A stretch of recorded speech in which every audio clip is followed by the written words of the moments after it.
Hey y'all, this is TCA Gaming. In this video I'm going to show you guys a purchase that someone recently made off of me, and then they also wanted me to open up some booster packs. Now, I did buy some other things. I'm going to show those here in the beginning. First up we have a Venomoth Gem Mint 10. You know, 10 years ago you probably could have got this card for $1. You know, you could have got packs for $2. It was crazy how cheap stuff was.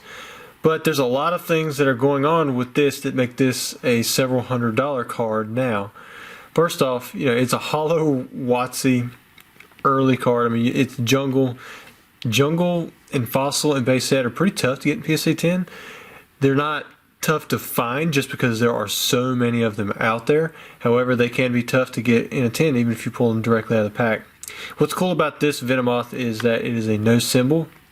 And what I mean by no symbol is on regular Jungle, any card from Jungle that you pull from the pack, well, pretty much any card, should have this little symbol right here that represents that it's from the set. The very first set, base set, did not have a symbol there. It gets to be unique in that way because it was, you know, the base set. Now with this being from Jungle, it should have it. This is the second set put out. It's not first edition. You know, you had the first edition print run, then you had Unlimited, and then I believe an entire print run of the Jungle Unlimited had the no symbols on it. So they're not crazy hard to find or anything like that, but this is a Gem Mint 10, and the no symbols are pretty scarce to come across. I think Gem Mint has a full set online, but other than that, it would be really tough right now just to go, even if you had, you know, all the disposable money that you want to do to try and find each one of these cards individually and buy them. They're just tough. There's a lot of these Gem Mint 10s. The people who graded them wanted them for their personal collection, and then that's where they are sitting. I'm slowly assembling mine. Next up, I have a Dark Dawn fan. This is from Neo Destiny. It was unlimited. You know, I think it was like 35 bucks. You know, it's like, you know, that's pretty much a win because I didn't have this one in my personal collection. I had a 9. So I got these off the same place. It was David Adams Card World. He was having a sale, and I went to his website and it was even cheaper there. So it worked out, and I got double gifts. I got some signed stuff from that guy from Marvel, the guy who was in the first 3 seasons or so. I can't remember his name. Wade Wyatt. I can't remember. It's the guy with the dark hair that ends up turning bad. But I got both of these for a pretty good deal, and because I was I'm a preferred customer or something like that there, they gave me an additional amount off.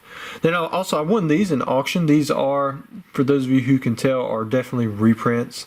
These are not the original. However, they are labeled like the original, which gives them a little bit extra appeal compared to a lot of the stuff that, you know, as in Pokemon, if it's reprinted, it's got a new set number, you know, whatever. But this is like, you know, printed as if it was, you know, 1990 or 2002.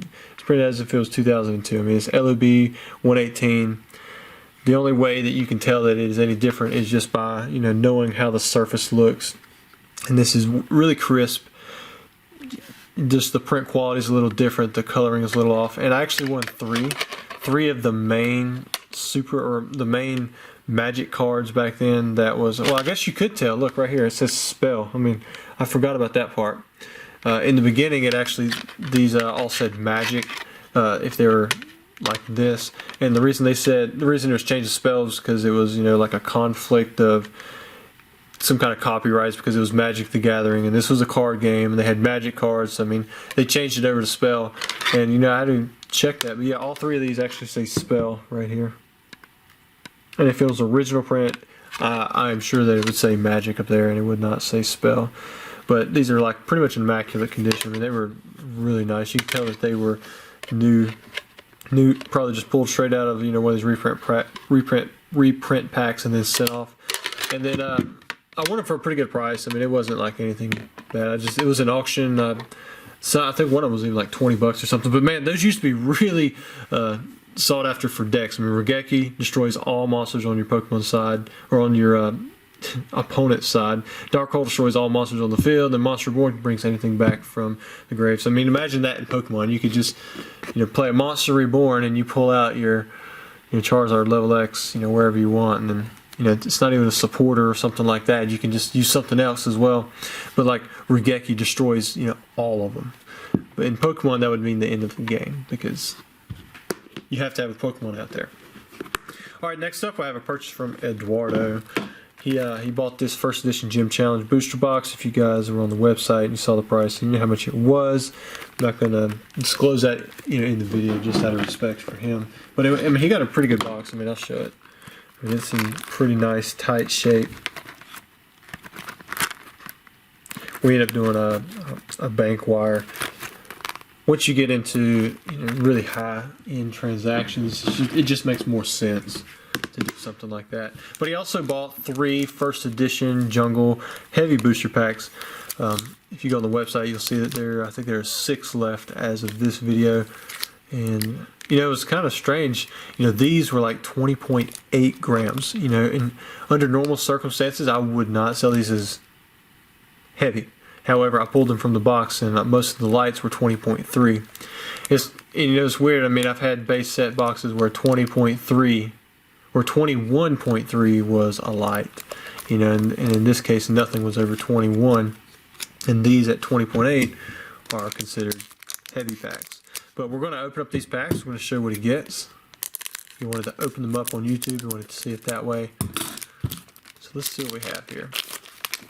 He said he really wanted me to pull a first edition Arrow Pikachu, and you know what? I am right there along with you, man. Centering looks pretty good. Not perfect on the centering, but I think it's good enough to where it wouldn't affect it from a PSA 10 standpoint.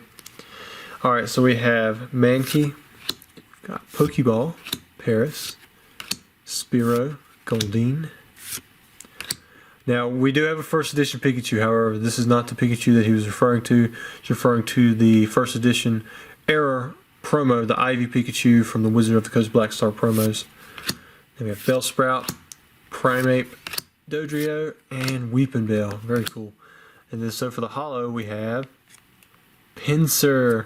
And now many of you do know there is a possible error on the Pinsir, which this one does not have that. Does have a print line across the bottom. It's kind of light. It almost looks like it has a like a hollow bleed thing going on, which I can't see any of the hollows through it. You can see a little piece of hollow above the P up there near the border, but very cool. Pinsir was always one of my favorites. It has decent attacks for back then anyways. I mean, I know 4 energies for 50 damage sounds really heavy if you play the game. But back then it really wasn't that bad, especially being a basic Pokemon. But it wasn't up there with like Scyther, where you could do 40 damage for 3 energies. Or, no, that was Hitmonchan I'm thinking of. He had 20 and 40, where you could do Sword Dance, and then the next turn do 60 for 3 energies, but then turns after that, you'd be back at 30. Now, he didn't give me any specific pulls that he'd really like to go for. For me, I always like Jolteon, I like Flareon, Vaporeon and Kangaskhan are really big pulls for the set. Snorlax has gained a lot of popularity. Seeing some record prices on sales for those in PSA 10. Goldeen, probably PSA 9 as well. I think I sold a PSA 9 Snorlax for like $159.99, like, instantly.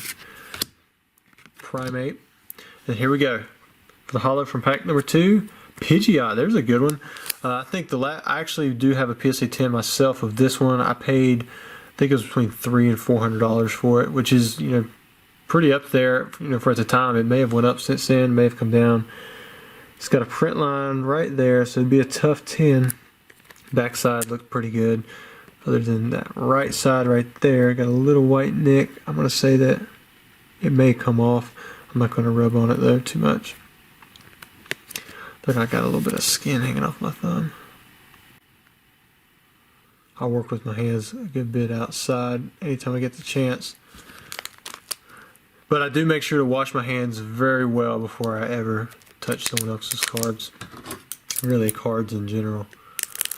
What surprised me, that one card that I got back that was, recolored, I showed you guys in a video, it had a thumbprint in 2 spots on that card saver, like clear as day. And I was thinking to myself, well, I mean, this guy has to have really greasy hands, to be able to see that thumbprint so well.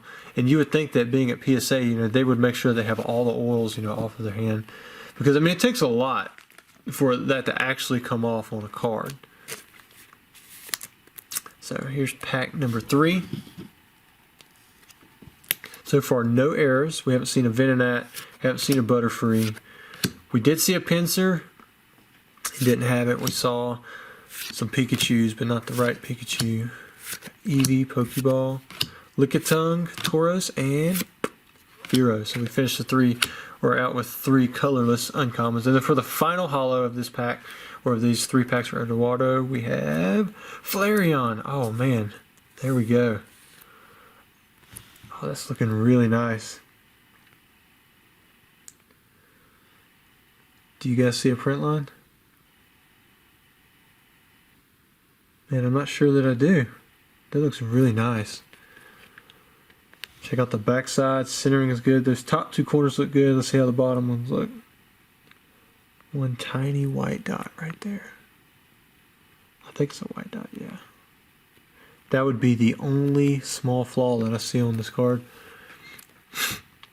With condition, in regards to condition, I mean, there's no chipping on the edges or anything. Centering is a little off, but not too. It's not too bad at all. Well, so that Flareon was a really good pull. I would say that the Pinsir and Pidgeot both have shots at 9s, and that Flareon may have a shot at the 10 if that white dot at the bottom doesn't hold it back too much. I don't think. I think it would still have a shot just because it's so small. But it is obvious and you can see it, you know, most of the angles. But I hope you guys enjoyed the video. I have a lot of fun opening up first edition Jungle, and as of, like I said, as of this video, there's 6 more left. You guys have been buying them up like crazy off my website. I've been selling a lot more, you know, through the website to where people don't want them opened, and you know that's just fine. I'm completely okay with that, but you do, you know, you can qualify for a discount if you want me to open them up. But anyways, I hope you enjoyed the video. Don't forget to like and subscribe. As always, helps me out when you guys comment. Let me know what you like and what you don't like. I'll catch you guys around.